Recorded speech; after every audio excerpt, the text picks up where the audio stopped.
Hi, today we're going to talk about making pinch pots.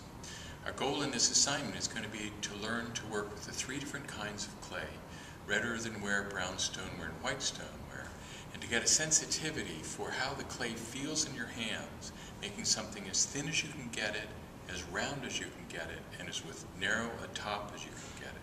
We'll make the pieces this week, and that'll give us something to glaze in the next week or two to get an experience with glazing. These are the three different kinds of clay that we're going to be working with. We have a white stoneware, a brown stoneware, and a red earthenware clay. The primary difference is the amount of iron that's in each clay. Red earthenware has the most, brown stoneware has an intermediate, and white stoneware, while it still has some iron, it's a much smaller amount than in the other two. The red earthenware is also usable at two different temperatures: low fire and then our higher fire, our cone 6 firing. The brown stoneware and the white stoneware are only for the high fire.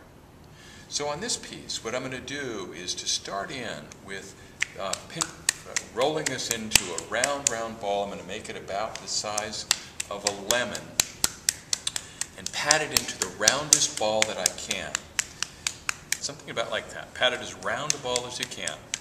And then I'm going to press in with my thumb right into the center until I'm very near the base. And I'm going to press between my fingers and my thumb as I turn the clay, and I make these rhythmic pressing marks. So I'm feeling for the thickness of clay between my fingers and my thumb.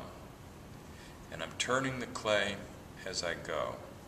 And I want to be sure to keep the rim of the clay tightly up against my thumb so that I don't expand the rim out beyond. My goal in this assignment is to make a sphere, a shape of a ball, and to keep the rim as tiny as a quarter and to make the walls as thin as I possibly can. I'm looking at about 1/8 of an inch or less.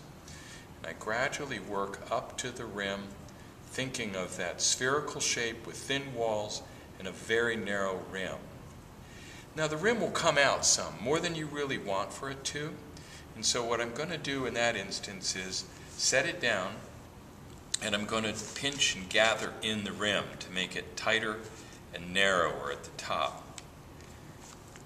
The clay is still soft, and so it'll yield some, it'll settle, and it'll get a little bit smaller, or a little flatter than I want. And as it dries, I can come back later and make it closer to the spherical shape that I want. But this will give me a good start. This will be a form.